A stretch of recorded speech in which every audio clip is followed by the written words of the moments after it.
Yep, perfect. I wait.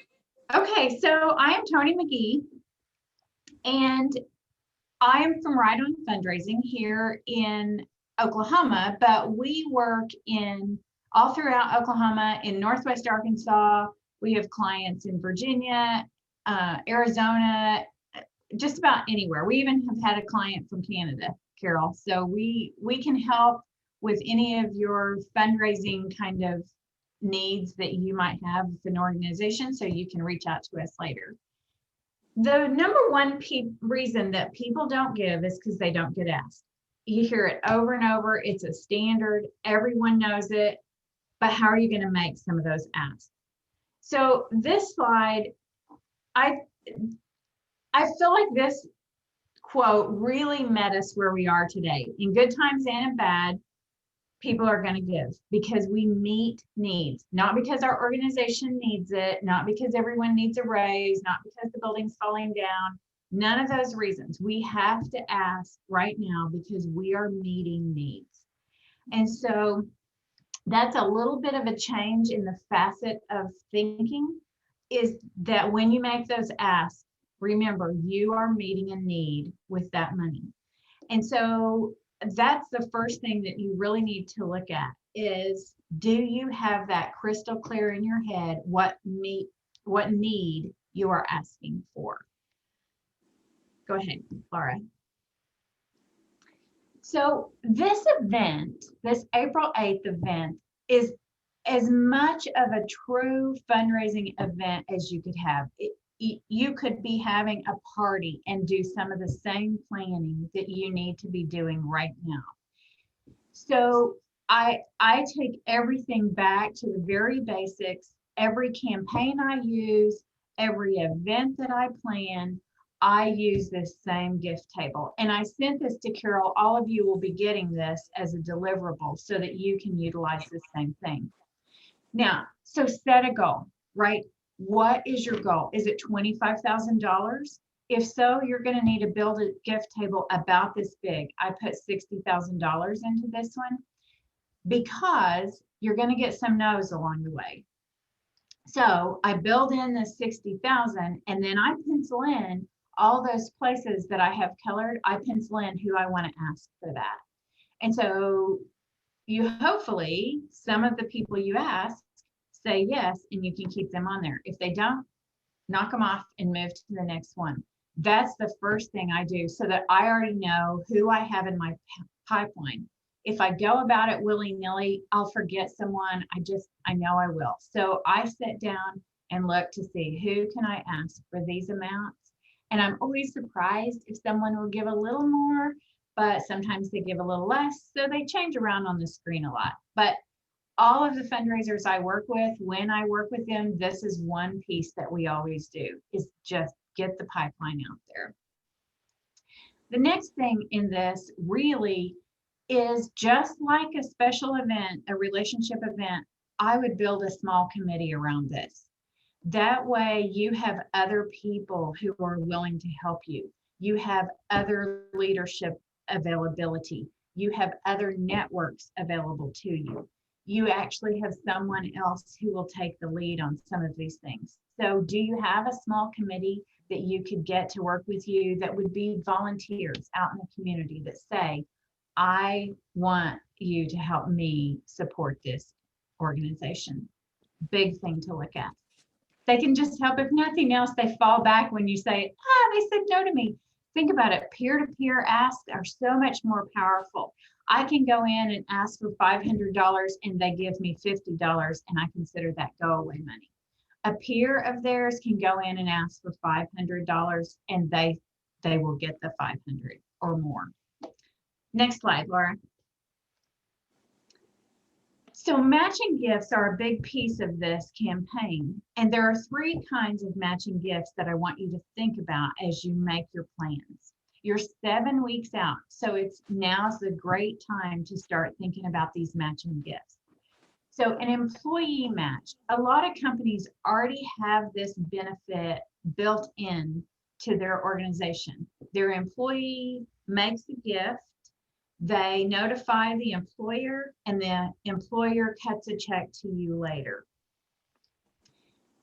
The challenge match would be to find someone who will give a large amount, $5,000, $10,000 in challenge money, and then you can try to raise other money that would match that. And that way you get $10,000 in match and $10,000 in other gifts.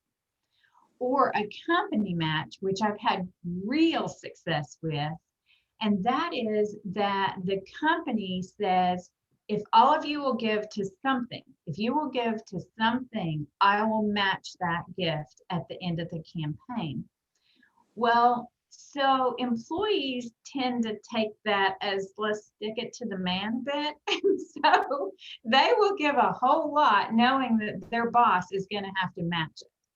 And so I've had really good luck with that one, using that kind of match. Now, the problem with match is that you have to be able to count those matches.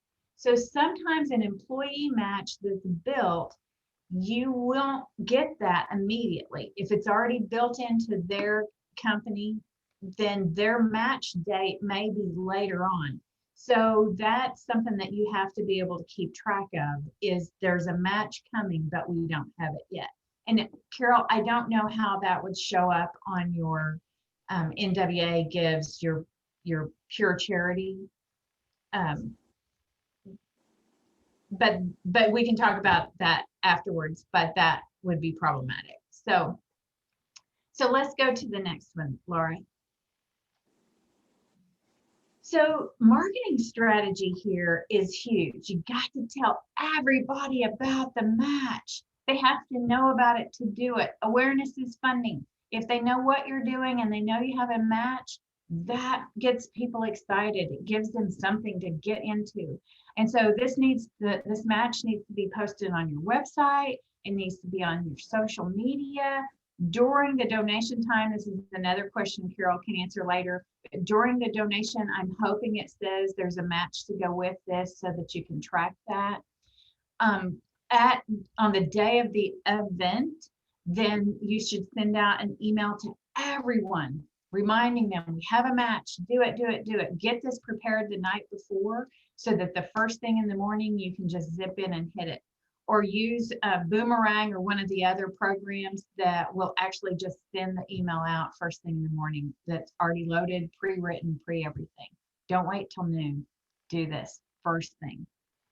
Then look at your corporate groups. Who will make the match? Who do you need to go talk to right now so that their small employee base, they would do a match for them, so that you can let everyone know these groups are doing corporate matches. This is something you can plan right now and start making calls. Will you make a match for anything that your employees give? And then go back through your database. Who has participated in the past? Who could participate now this year in a different way? Who do you know that has already donated to you that you could ask to make that ask? Those are really important pieces to make sure that everybody knows about the match and that you have a very specific timeline to make this happen. Let's go to the next one. So now we're going to actually make the ask, right? So you thought about it, you've already planned, you've got a little committee in place, you're doing some things, but let's keep it real. How are you going to make that ask? First, you have to research, then you have to engage the donor, you ask the donor, and then you love on the donor. This is the easiest way to remember how just the pieces that are involved in making an ask. So let's go to the next slide. So research your donors. This probably isn't the best time to do a lot of prospecting, but you probably are going to need to fill in some of those blanks on that gift table. So if you're looking at a donor, do they have the capacity? I warn you, don't prejudge a donor. If you look at someone and say, well, he drives a 10-year-old car and he wears overalls half the time, and so he probably doesn't have the money to give. They may not be living it, they may be giving it. So if you think someone has the capacity to give, this is a good time to start doing some research and find that out. Are they philanthropic? So I have to tell you, there's a company here in the Tulsa area that everyone tells me, oh, you should go ask him for money. He doesn't give to anything, anything. He's not philanthropic. He doesn't think about it. I don't care if he's making mountains of money. He doesn't give it away. So I could, if I don't know, killed the gatekeeper and stormed the building, I might be able to get in to talk to him. But the reality of it is I'm not going to get any money because he doesn't give to anything like that. So kind of look at that. Is this a valuable person? If someone's saying, I want to go talk to them, are they philanthropic? And do they have any interest in your cause? If the only thing that they support is children's and you are working with the aging, will they support your cause? Is there a way that you can get them around to that? Can you build a case that could get them interested in your cause? Next slide, Laura. So engage them. This moves you past the transactional piece of just asking for money, but actually getting to know them. Do you know where they vacation? Do you know how many kids they have? Do you know the pieces of their life that they want to let you know? Does someone in your circle, does someone on your committee know these things? Are you able to ask them, what else do you do for fun? Like I have one guy that I go visit and he likes one brand of peanuts. I never go that I don't have peanuts in my purse for him. Somehow that makes him feel special. They're Planters, by the way. It's not anything great. It's not like I have to send off for him. But I always have Planters peanuts with me because that's something that he likes. Back years ago, when I was at the Red Cross, I noticed that one of the donors assigned to me had given $50 a month for years. And so I called her and told her, you're one of the donors that is in my portfolio, and I'd like to come and meet with you. But the first question I have is, why do you give $50 a month?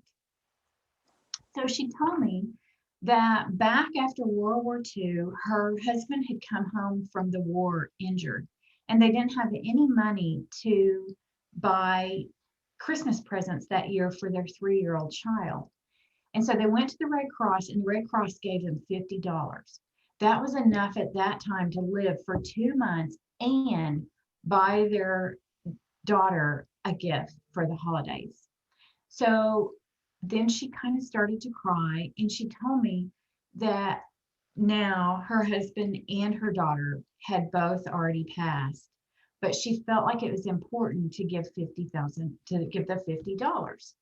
And so I got to know her. I went to her house. I took her little Red Cross trinkets. I just kind of friended her a little bit. That powerful question. A few years later, I lost track of her and she didn't respond to my calls. But then we found out that she too had died and left a bequest for us at the Red Cross for $50,000. So I feel like that is really, whether or not they help your campaign now with more than $50, those powerful questions, this is an entry into your organization. They're voting for you. So let's move that forward and see what you can do for the future. This year, 50, next year, 100, right? Next slide, Laura.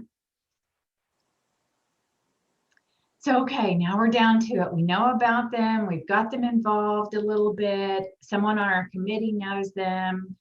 And so now we're going to have to ask for the money. So first thing you have to have is you have to know your reason, right? Why are you asking them for money? What need are you supporting? Right now, it may be heat. By April, it may be food. It may be biking. It may be something else entirely.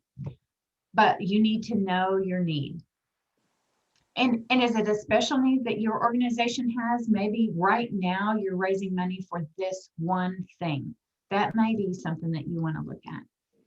You have a very specific time frame. We need you to donate this money April the 8th. This is when it happens, right? Then you need clarity. We are asking you to give $5,000 for a match, or $5,000 to help us make this match, or whatever it is. How much? Be very clear. Can you give at least $5,000? If you just say, can you give some amount? You will get some amount.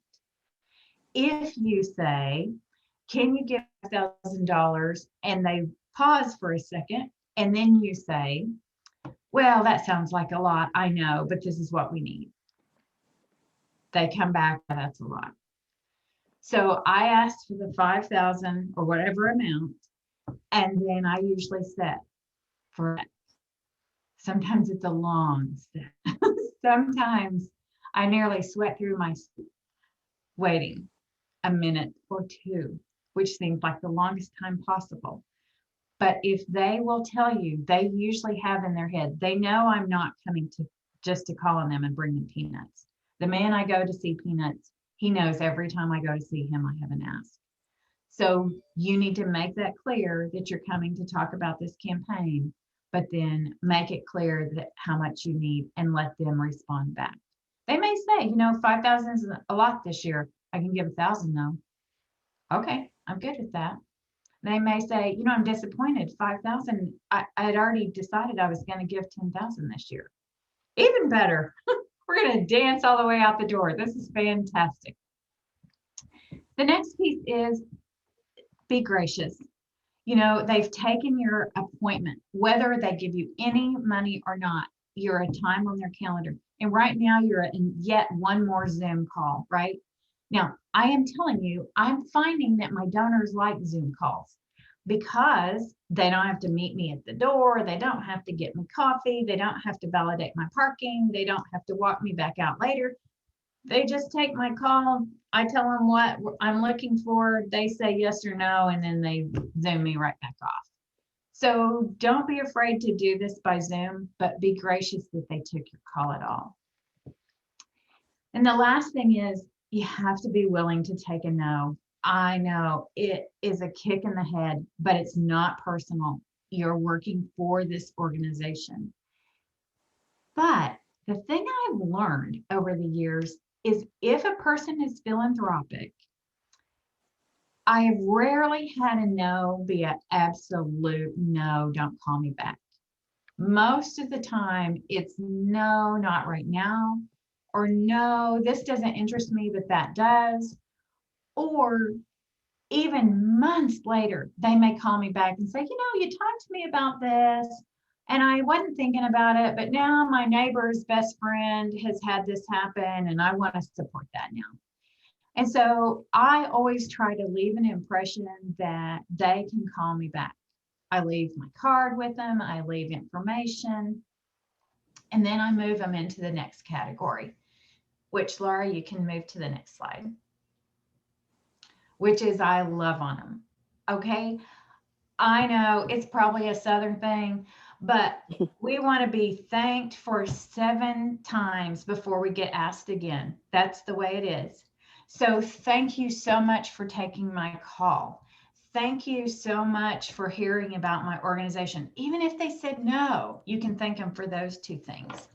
Here's more information about what we're doing in the future. Here's what we're going to do with these gifts. And start inviting them. Invite them to participate. So now, caveat, you can't be the girlfriend that won't go away, right? You just can't turn into that. But every 2 or 3 months, you can check back. Hey, are you staying warm? Like I have 2 or 3 donors that just this week, I've texted them, just check in, stay warm, talk to you later. That's it. That's all. But then I invite them to participate. We're going to have this Zoom call for this. Would you like to participate? We're going to have a virtual cocktail party. Would you like to participate? You'll learn more about our organization and the donors that support us. And then if all else fails, or if all else is great, ask for their opinion and their expertise. You would be amazed at how often I get information and get their interest when they are able to give their opinion. I've called donors and said, hey, I just saw in the newspaper that you won an award for logistics. Can you help me scope out this next program that we're starting to look at? Or can you send me someone who would be on the board? What is your opinion of our organization based on what you see of us? You know, be prepared. They could tell you, I don't like it. They could be, but their feedback, you can always thank them for their feedback and say, you know, that's something that we've heard from more than you. We're working on it. Do they want to help you in some way? Do they have someone in their organization that needs a leadership opportunity that would like to be on your board? These are all ways that you can love on that donor in a way and get them engaged a little bit deeper, even if they said no this year. If they said yes this year, even better. This event truly is, this NWA Gives One Day event truly is an entry into your organization. If they donate even the least little bit, you can steward them into something else later. Laura, let's move to the next one. So here we are, question and answers. I saw a question come up, but I didn't look at it. Laura, can you tell me? Yes. So the first one was just, is it names that go into those boxes in your worksheet at the beginning? Yes. So that, like, Laura, can you go back to that? It's like the second slide, I think. Cool. So there you go. So yes. So in the colored boxes, like, I determine how much money I need. And when you see this, you'll see that it's kind of auto populated. So you can go in and change all the amounts and change the number of colored squares that you need. But yes, I put names or companies that I'm going to ask in every single one of those of the colored boxes. And sometimes I already know that I'm not going to need, you know, I don't have a $20,000 donor, so kill that box altogether. But I might have a whole bunch of $500 donors that I could put in there instead. And so I just fill it in with who I think, and then I start making my asks and readjust as I get their answers so that I kind of know what's coming and what's not. That way I can plan ahead just a little bit and say, okay, you know, I've talked to Joe at the fence place and I've asked him for 20,000. And then maybe you have a peer or the committee call and say, hey, I know that you've been asked. How can we help you to become more engaged to support this cause? So you can have follow-up. Does that help? So when you get this, Carol will be sending it, but it's truly an Excel spreadsheet that I've already got some of it populated so that you can change whatever you need to, and then it repopulates the amount. And I use this, I even add a section to this that calculates the number of seats when we get to have in-person, you know, real deal events. So then the next question is, do you have any experience with a matching pool where several different donors pool their money to make the match bigger? Yes, and that is a fantastic plan, because if you have 2 or 3 people, you can talk about all 3 of these people have gone together to make this ask, that to make this match so that the support is bigger. I mean, any ask, any match like that gives you instant credibility. So right off the bat, you've got 3 donors who are willing to say, we support this cause enough that we are challenging you to do it. That instant credibility is huge for your organization, because fundraising is like starting the flywheel, right? You've got to get it going. And if you've got some gifts in there already, it's already started. And everybody wants to jump on the train of a winner. So that's what your match helps you do, is get those winners going. So for me, when I work an event with that gift table, I close the biggest gifts first as fast as I can, because that gets that flywheel going. Your match does that, exactly. Do we have other questions, Laura? So that's all I see right now, but if anyone does have questions, you can feel free to put them in the chat or unmute yourself. So Carol, I had a couple things. Oh, I just saw another question come in, but Carol, a couple of things. I didn't know how that purity, pure charity, how it would work for the match. Do you know? Unfortunately, we don't have the capability to sort of put that up on our web pages. So you'll have to do it through your own. They would have to do it internally. Yeah. Okay, so they just need to track it. If they get told that they have some kind of company match, then they would just have to track it. That's right. Yeah. But then that means they can track it and let us know. But that means then they're not eligible for some of those day of prizes, even if they. If the money doesn't count. That's correct. If the money doesn't come in through Pure Charity, it doesn't count for the extra prizes. Yep. Okay. Hey, Tony, I might, Tim Howington here. I might add a little bit to that. Historically, what we've tried to do is we've tried to encourage the nonprofits to go get their own matching team. Some of those nonprofits have had those matching team gifts go into the day of giving.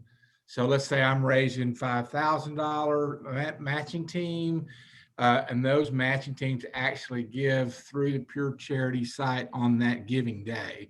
And so it kind of shows up in the grand totals. Some organizations actually do the match outside of the platform. And so they might have a matching team that goes directly to their organization, and then they're responsible for communicating the matching team to their donors.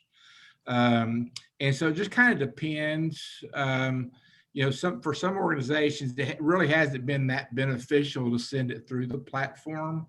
And so they've had those matching teams go directly to their organizations. So, okay, so then traceability, trackability wise, every organization kind of needs to build their own tracking list. Yes, that really has been how it's working at this point. Now, I'll say this, there could be a day as we begin to raise incentive funds and things like that, that it might be more advantageous for nonprofits to send it through. Like I lead a nonprofit in the area. What we have historically done, there aren't any incentive funds over on the NWA Give site, so it's not really been that big of a benefit for us to send our matching team through the site. Got you. Does that make sense?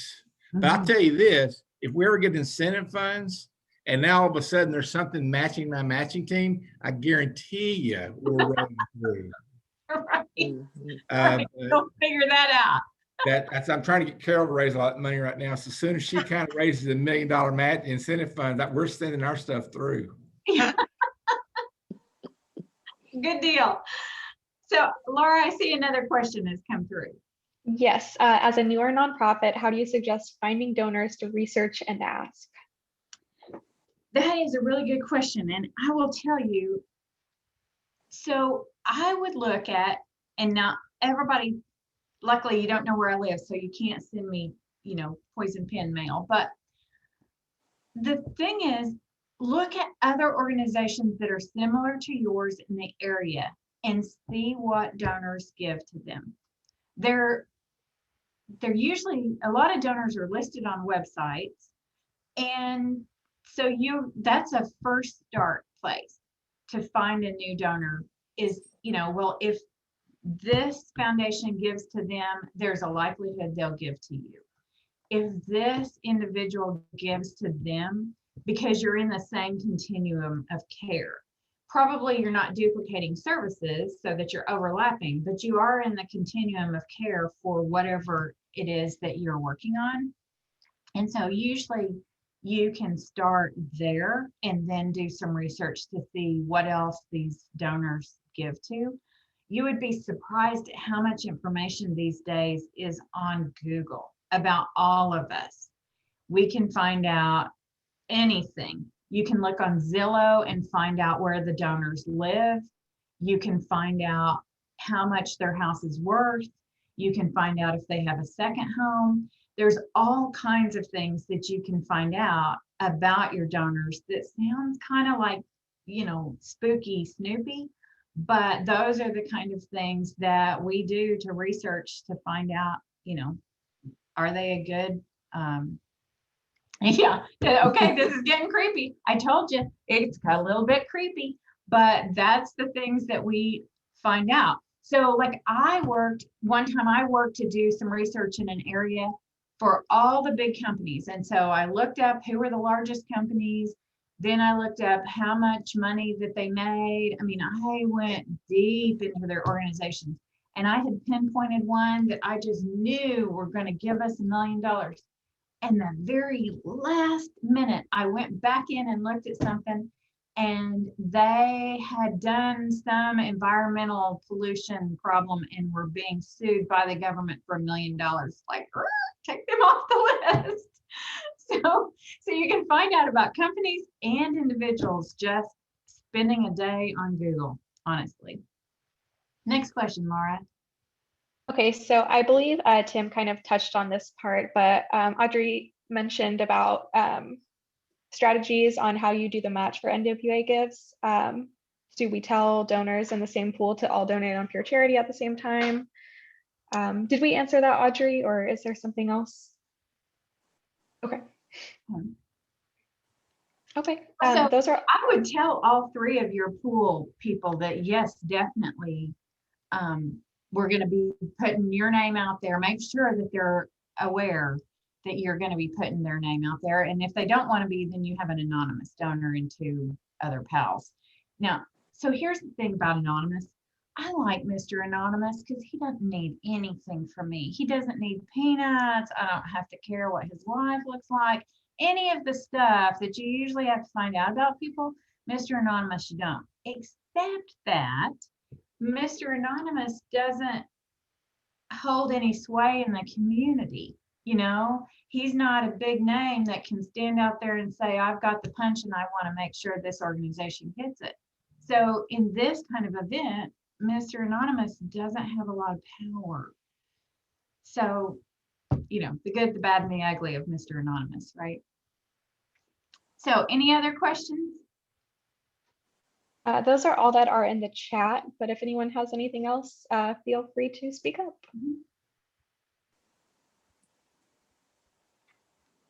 Thank you for your time and the information today. It's been very informative. Great, thank you. So, okay, I saw another one come in, Laura.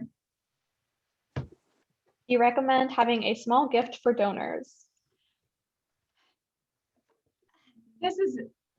That's a really good question because, and I think every nonprofit struggles with it to some degree, whether to give gifts or not. I don't usually gift a donor unless it's one of my major gift donors. For a campaign like this, to gift a $50,000, a $50 donor or a $50,000 donor, you might have a whole mess of $50 donors. Your gift, if you started with anything, it would be coffee.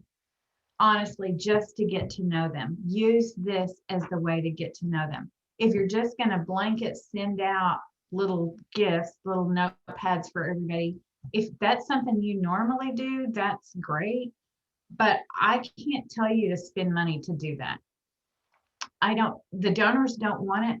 I will tell you, I've had donors who actually were mad because I spent money on centerpieces. I had a donor who I took her plants and said, thanks for growing with us. She made me plant it right there in my high heels and suit. Okay. She was not impressed. I'm sure the thing died because I'm digging up the ground with my heel of my shoe. So no, they don't really want that. They want to be petted in a way, but they don't really want to be gifted so much. So no, overall, I would say no. Maybe I'm cheap. Any other questions? That is all that I see. Well, Toni, I'd like to thank you for coming today and talking to everybody. Hopefully everyone found it very informative. And as I said, this will be posted if you want to go back and look at the video, or if you just want to look over the slides or the chart, it will all be posted on nwagivestraining.com. So if you have any other questions before we go, now's the time. Otherwise, we will see you next Tuesday. Thank you. Thank you. Good luck, everybody.